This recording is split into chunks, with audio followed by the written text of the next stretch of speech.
if that's all right with you, would you be able to give a quick intro into who Seb is and yeah, your journey so far?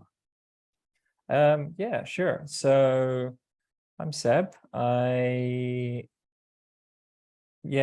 currently work at a place called Zero EV, where we do some pretty cool classic car electric conversions. I'll rewind a little bit. So I studied computing and electronics up in Scotland, in Edinburgh, and I graduated about 4 years ago now. And I started, well, first I moved down to Coventry area. That's where pretty much all the UK's car stuff is going on. I started working for a consultancy company down there called Tata Technologies. They own Jaguar Land Rover. And through that, I ended up working for Jaguar Land Rover, for McLaren as well. So I was spending time in around Coventry for Jaguar Land Rover, and McLaren obviously down in Woking, Surrey. It was pretty fun. Working on various kind of prototype cars, production line stuff as well for Jaguar Land Rover. Then there was some work as well at JLR SVO, which is special vehicle operations, where they do some crazy stuff like armored vehicles for the Queen. And there was also Project 8, which is the crazy JLR really fast four-door sedan.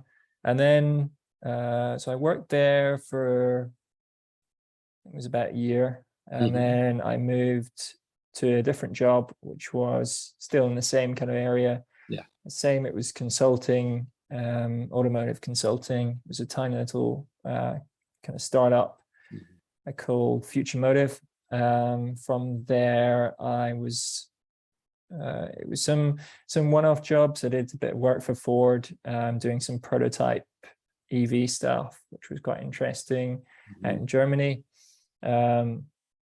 Then I was involved quite a bit on the Rivian trucks. They're kind of blowing up right now because they've just been released, but this was back in 2019 that I was working for that. So yeah, then I was out in the States working for Rivian just before the COVID lockdown started. Okay. And that forced me to come back to the UK. So I was working from home for a bit of the time when the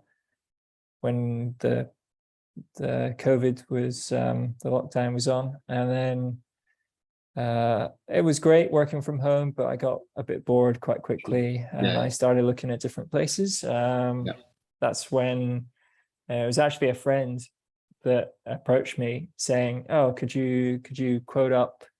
I've got another friend who wants to convert one of their cars to electric. Could you kind of have a bit of research and see how much it would cost?" So I was looking around, looking online for different parts, and that's where I came across Zero EV.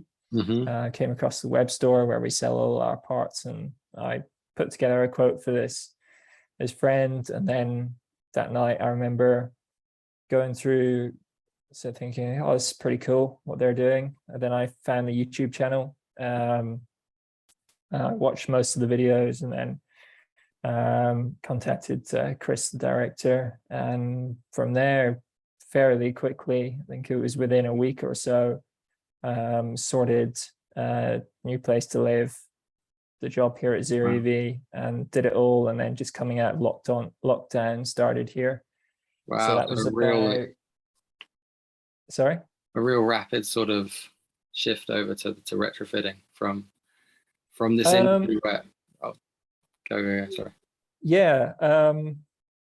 Yeah, I came from like a OEM background. Apart from a few prototypey jobs that I did here and there, and most of it was fairly kind of, I mean, it was interesting to see, but it was very slow moving and sometimes a bit boring. I mean, you'd have one guy that would like look after the horns or the alarms in the car, and that's all he did. And then, you know, so going from there and then coming here, it's really fast paced. You're working on different, like 3 different cars every day and switching around different projects, and we'll build a car in like a week or something, and then it'll go. So yeah, I started here just after lockdown, and been here ever since, and it's grown quite rapidly, taken on new units, grown out into a production line, and starting doing kits for different cars. So it's really exciting, and expanding in the future even more. So looking to move out to America in the next year or so, and set up operations out there. So that should be exciting as well. Oh, that's incredible! Wow, I love the fact that it's growing so much. And if you go back even earlier, like what was your first kind of association with cars? Like what was the reason for you getting involved in cars at all? Yeah, so the course I did at uni was computing and electronics, and when I started the course, I hadn't touched a car. I only knew I wanted to do something with computers and electronics. So it wasn't until second year. So first year I lived in Halls at university, and then second year I had to move out of Halls, and I didn't find somewhere in the city to stay. So I thought, well, I could just stay with my parents, which are a bit of a drive away from the city. But then I needed to get a car. So in the summer after my first year, I got a job as a waiter. I earned enough money to do driving lessons, do a test to get the car. And then that was I got, it was a old Golf that I got, as cheap as I could get pretty much. And of course it started breaking. And at which point I think I took it to one garage initially, and they charged a crazy amount of money, and they didn't do the job properly. Like I got the car back and I was like, well, it's clearly missing 3 bolts at this assembly. And I was like, so I had to fix it myself even after that. So then I figured, well, why don't I just learn how to do it myself? It can't be that hard, surely. So yeah, from that frustration, I just started working on my own car. And I got more and more kind of capable at it. This was the mechanical stuff that really was hard for me. I come from an electronics computer background, so I could deal with the wiring harness, I could deal with any electrical issues, but then working on like a 15-year-old rusty car, trying to get undo bolts and stuff like that was the hard bit. But I got there somehow, and then I purchased like my second car. So it was a BMW E36 328i coupe, and I purposed it bought it with the purpose of pretty much turning it into a drift car. So I bought it as pretty much standard. It had a full interior. It was very nice. I mean, it was an old 90s BMW though. And then because when you've got a second car, you can do whatever you want with it, and you're not afraid of, oh, I break it, I won't be able to drive to work the next day or drive into uni.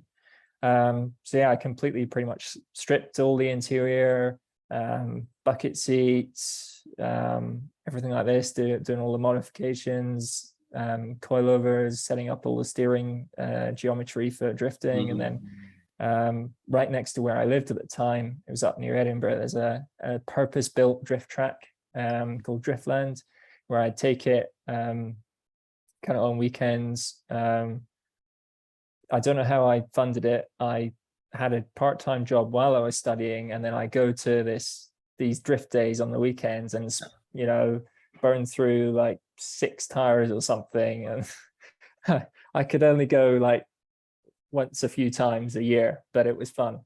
It was really cool. So that's kind of how I got into cars, and from there on I owned lots of weird and wonderful cars even while I was a student, and now it's really lucky I get to drive the EV cars that we've got here at the shop. We've got a few shop cars, some of them are behind me on this poster, but yeah, it's always fun when you get to drive a different car each day.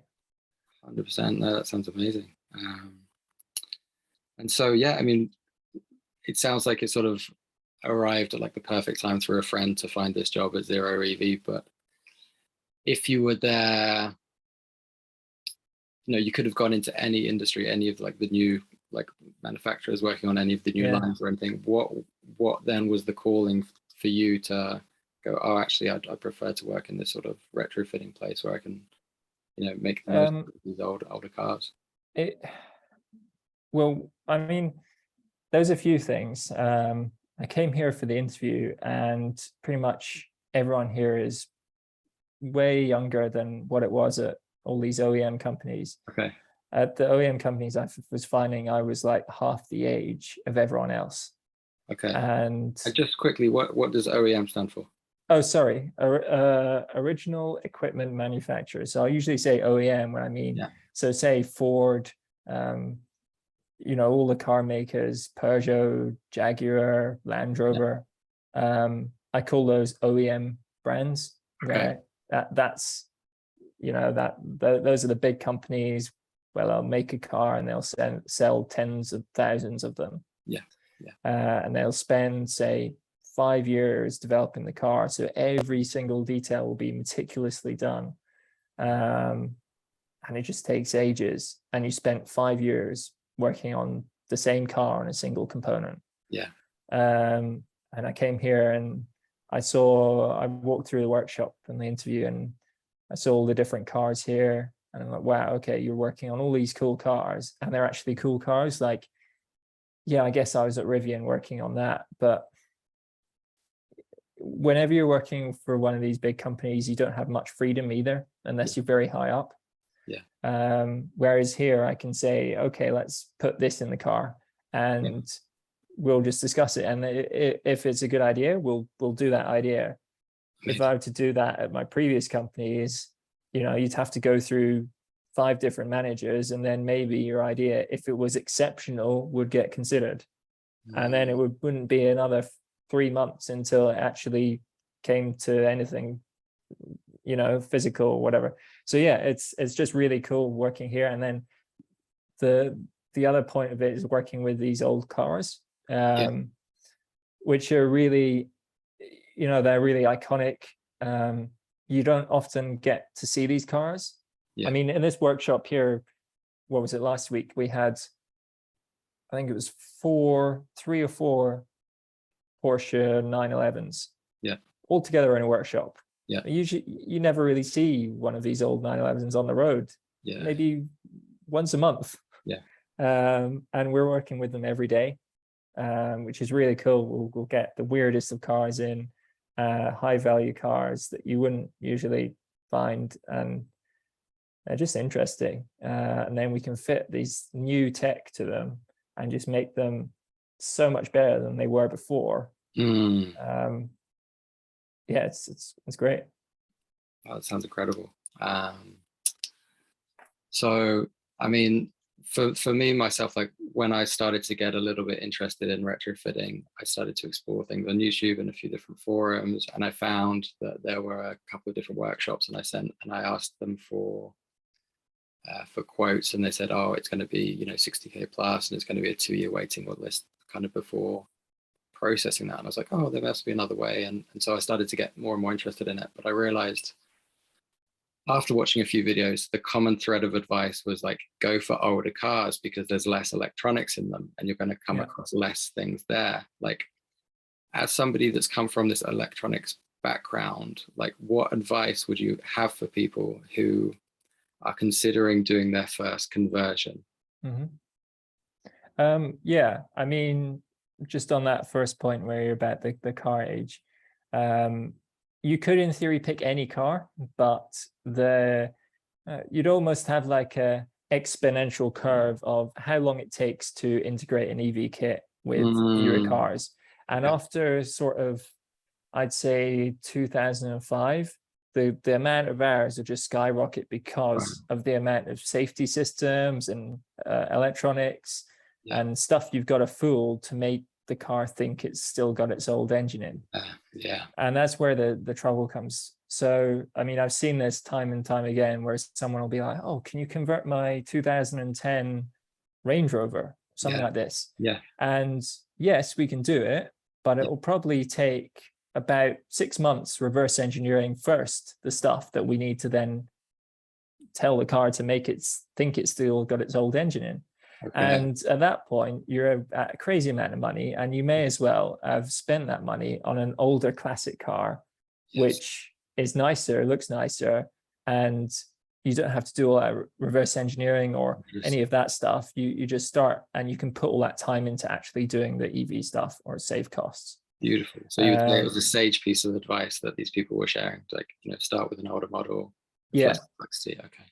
Okay. There's a few other things that are nice about starting with older models. Usually the engines will be broken, so you can find cars with broken engines already. Electronics, again, going to be simpler. It's also easier, especially in the UK, in terms of re-registering the car for electric fuel type. If it's a newer car, you can't actually change the fuel type, and you still have to pay tax even if you convert car. Interesting. Which is ridiculous, which needs to change by the DVLA. But do you feel like that sort of thing might change over time? Because I mean, one of the considerations for me was actually, well, how this can impact sustainability. There's about 80 million new cars produced every year. Yeah. And actually reduce that number. And I want to talk about autonomous driving soon, but like, if we can reduce that number, there's a half a gigaton of carbon or whatever a year from the supply side of the supply chain that could be reduced straight away. So like, that's kind of what gets me excited. And actually, I'd love to understand and explore, this work that you're doing at Zero EV in terms of retrofitting some of the more classic cars, but also the more modern cars. Like, are you creating something that can then be shared, or these, because I know you're creating kits already, right? That you're starting to sell to people. So there's like the Porsche kits and all different kits, which is incredible. Yeah. Do you plan eventually to create some of those more modern retrofitting kits where you've done the work on the electronics and you go, okay, here's a simple plug and play in, out? Because I was looking at this guy called Transition One in France, and he has this sort of vision to make retrofitting really cheap and available. It won't necessarily be super high performance or amazing. Yeah. Just bring a Fiat 500 in, and within 4 hours we can like take out the old engine and plug and play and go, and pretty much everything stays the same. Yeah. I mean, our business model right now is more focused towards higher end cars. Yes. So I wouldn't say we're helping the environment that much, because right now our numbers are so low volume. Yeah. We're doing a car here or there. Yeah. Yes, it's going to help. But I don't know if it's going to help in, if you look at the whole picture of we're spending all this carbon dioxide in building the kit and all the raw components, and then we're only doing a very few of them. Yes.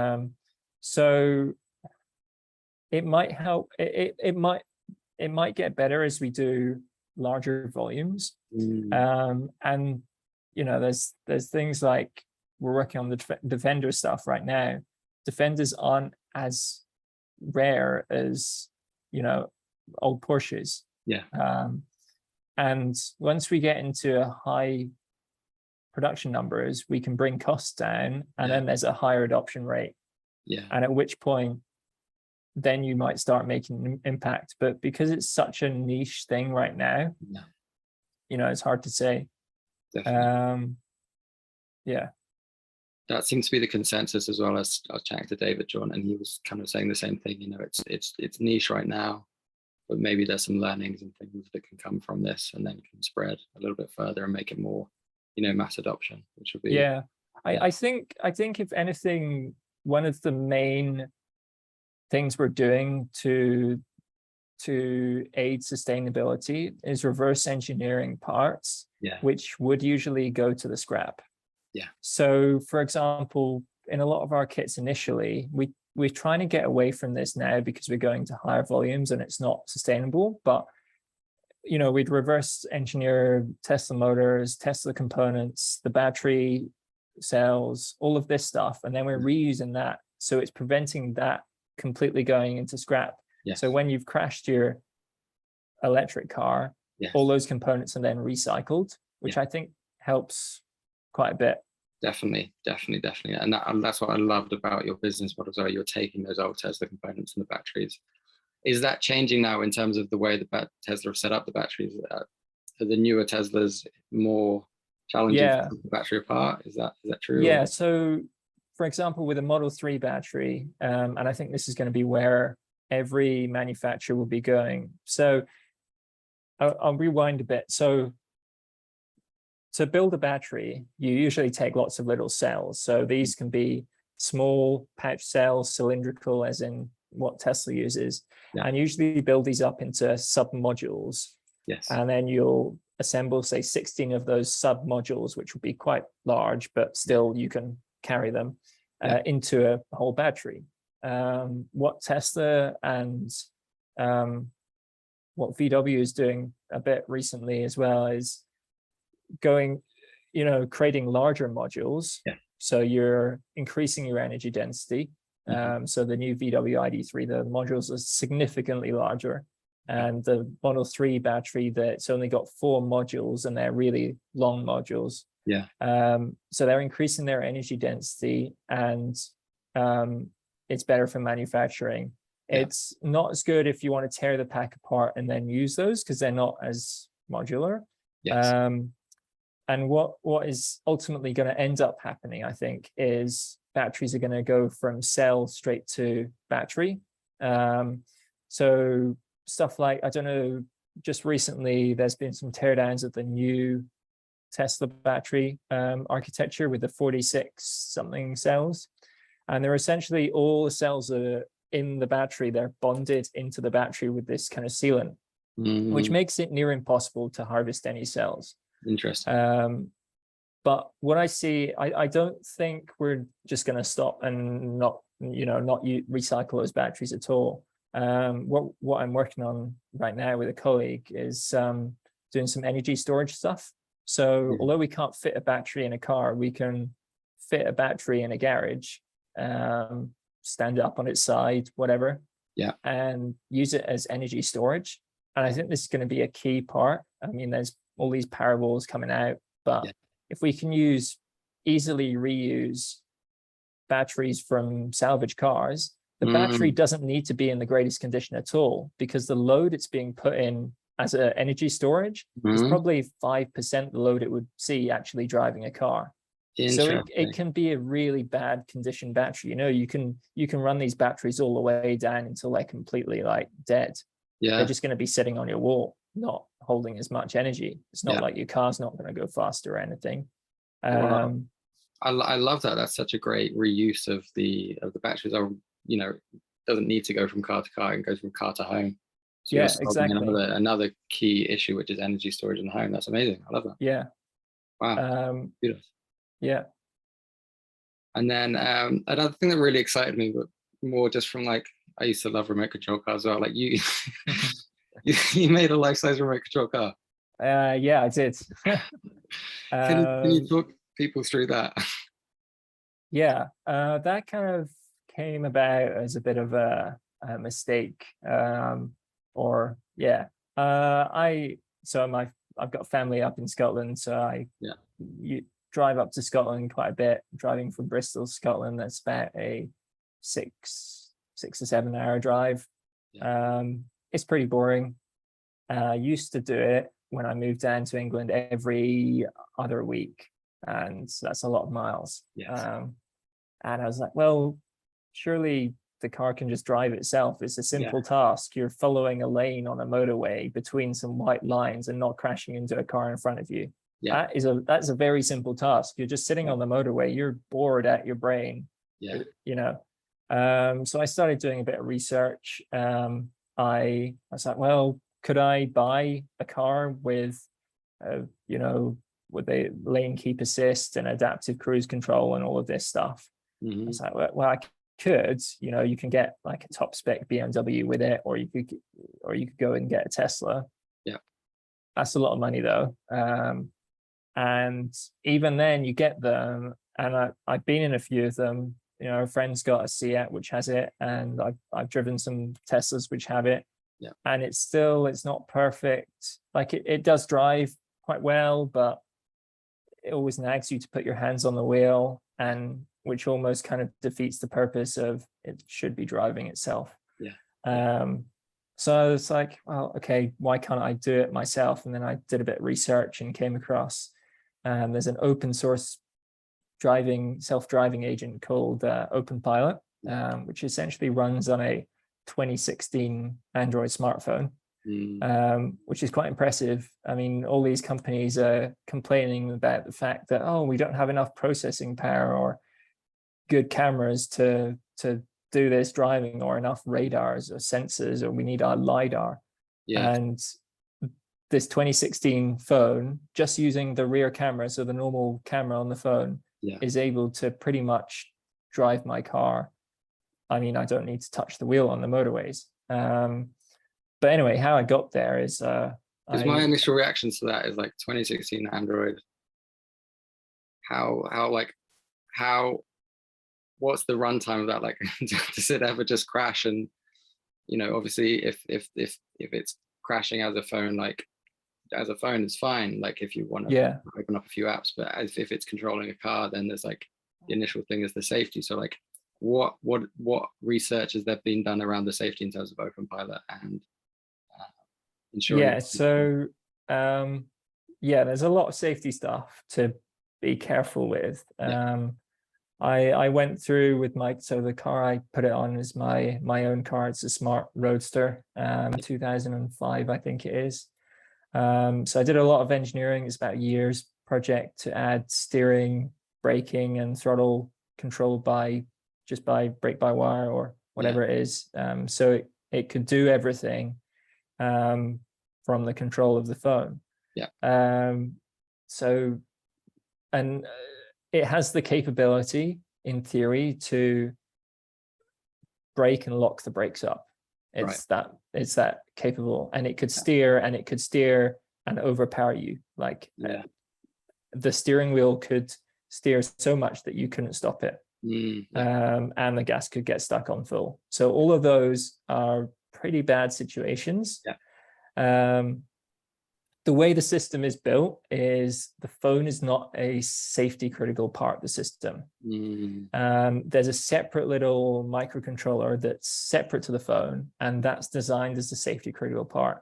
So the phone could request full steering to the left, but the limits on that safety critical microcontroller take what the phone has said, and the phone said, oh, I want full steering to the left, and it's like, oh, I was steering straight on a second ago. You want full to the left now? That's a big change. I'm not going to allow that. Interesting. So there's lots of limits that are not set in the phone, but they're set on a specific bit of hardware, which is safety compliant. Interesting. So it means even if the phone screws up, it shouldn't screw up so much that you wouldn't be able to take over control and stop it doing whatever it's doing. Those limits are quite low right now because the system's only designed to kind of follow the road follow the lane on a highway. But as the system gets more capable, I'll need to basically increase those limits, and it would in theory get more dangerous as well. So I don't know how that's going to be handled in the future, but that's kind of how it is right now. How do you see that the rate of development for that software as well? And because it's open source, do you see that do you think the progress will be really rapid, or because you've got Waymo working on this, you've got Elon Musk working on this, a lot of them have said, well, it's harder than we thought initially. What's your sort of overview of the landscape there? Because it's open source, you can pretty much run anything. Like I could put a piece of code on the phone right now that someone else has written, and that would just, do a completely wrong kind of thing and make the car crash. And that would be on me because I've done it, and I'm responsible. The big thing that changes with other cars is it's not the person in the car that's done it, it's the company that's made the car. And then you've got all the liability stuff. So I think that's why bigger companies are taking a lot longer to do any of this, is because they need to be so much more confident in their control strategy. And that, if a Tesla one Tesla in 1 million Teslas on autopilot crashes into a signpost, there's going to be a news story on it straight away. But if I did that and my car crashed into a signpost, it doesn't matter. I've crashed my own car. It's my fault. So that's kind of where it's at. So I think Tesla, I think that they've got more features that they haven't released. So they've got all these betas. Some people have got access to full self-driving betas. And they've probably got a lot of capability internally that they haven't released to the public yet. And I think that's purely because they've got money behind it. So they've got money paying a big team of people to do it. If you were to pay that same team of people to do the open source stuff, I think that would progress much further. The fact that the open source stuff can right now pretty much lane keep and follow a car in front on the highway. So drive on a highway as good as Tesla, and it's done completely free. No one's been paid for anything, is very impressive, and pretty much is like a bit embarrassing, I think, for Tesla. That, you know, they've been matched by this system that's been designed by a bunch of computer science people sitting in their mom's bedroom, or their mom's house, sorry. And it's like, and they're a full-on team trying to do it, which is what I quite like. And also there's another thing with the open source stuff, is because it's all open source, if there's not a feature and you want to add it, everyone will just say, well, why don't you add it yourself? You should be adding it yourself. Don't complain to us there's not a feature. It's open source. You can change anything and you can do it if you've got the skills to do it. So it's really cool. I think open source, I really like the fact that open source is so collaborative. I mean, there's people all around the world doing this, all collaborating to the same thing, whereas with Tesla, maybe they have a team in 2-3 countries.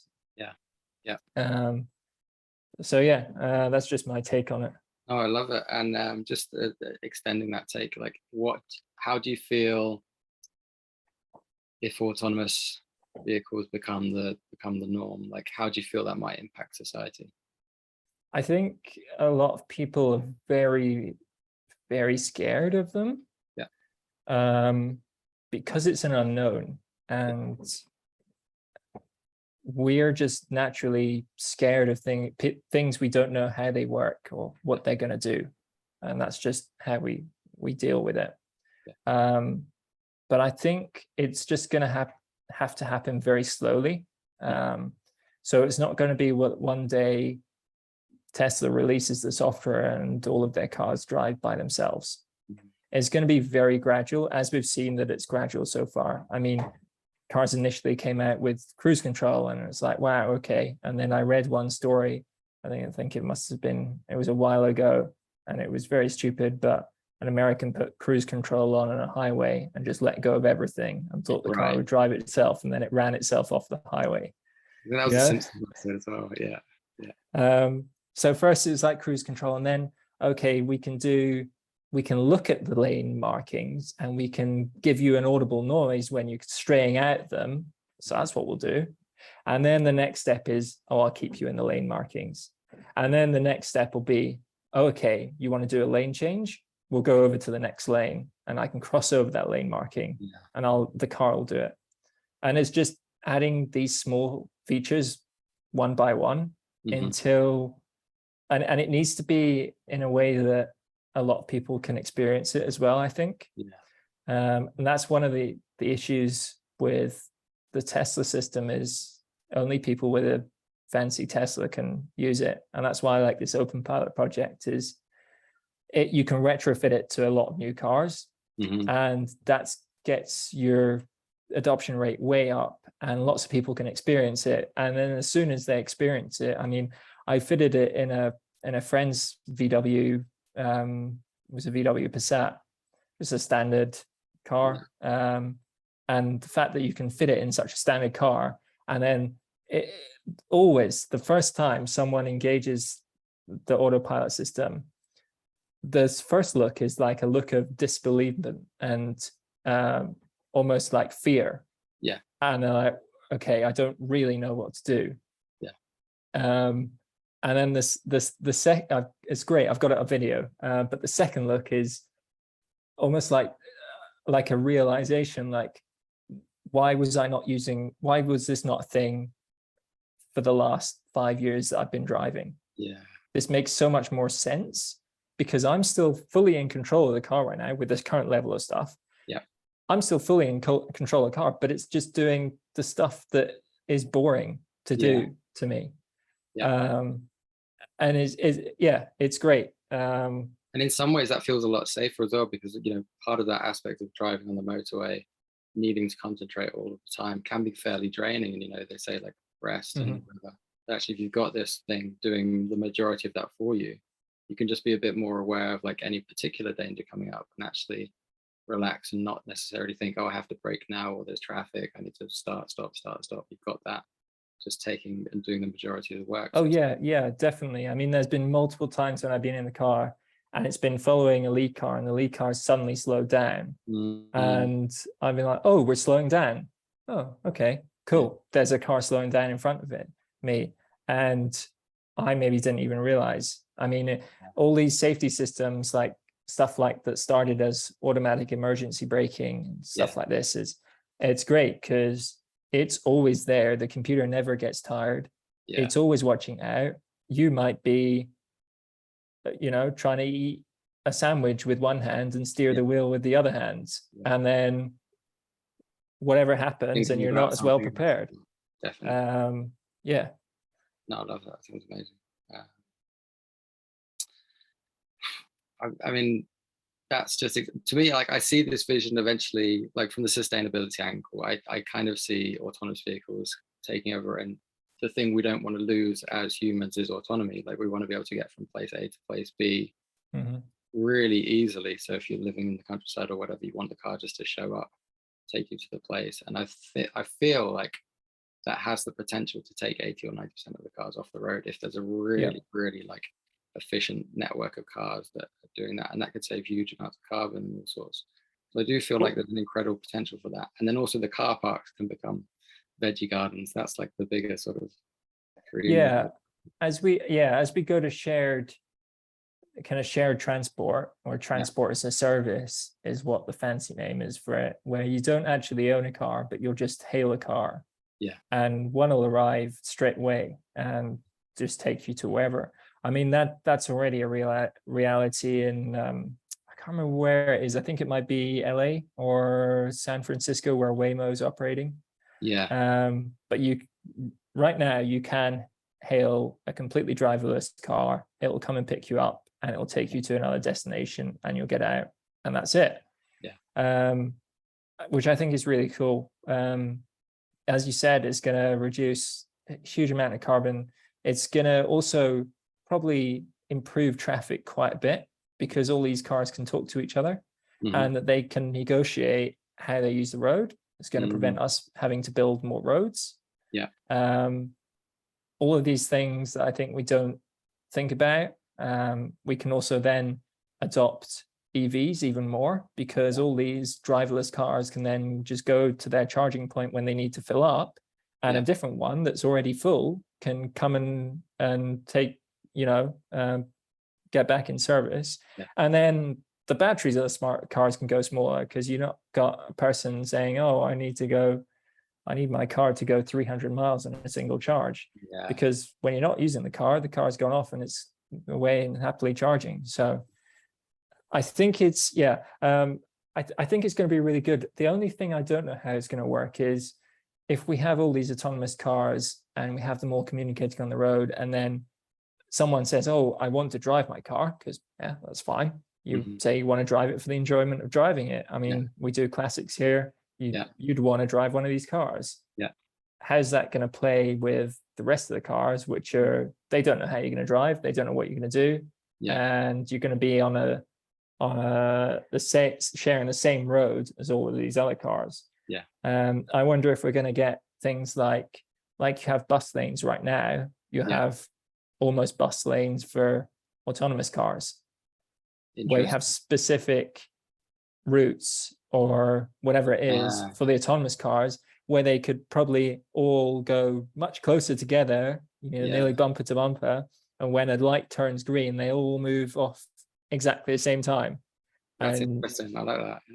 I think that would be really cool. I don't want to exclude people from driving their own car, and I don't think that's ever going to happen. But I think there definitely will be specific routes for autonomous stuff. It makes sense as well. You could look at the busiest routes and the most popular things and the most efficient ones to set up first. Beautiful. Wow. I mean, Seb, thank you so much for your time and knowledge and wisdom.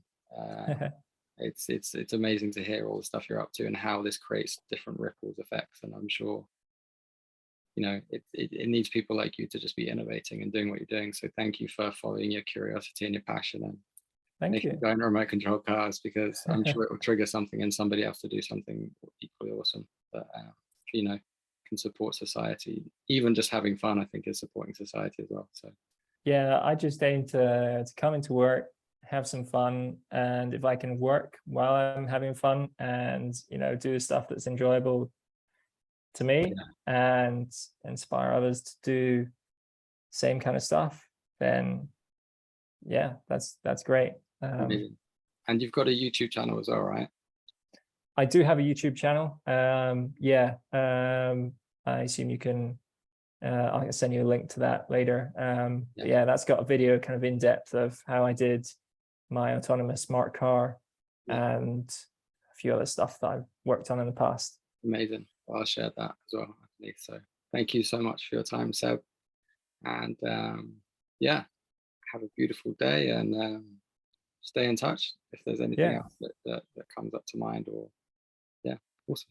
For sure. Yeah, thanks a lot for taking the time as well to have a chat, Joe. It's been great. It's been a pleasure, mate. Okay, take care.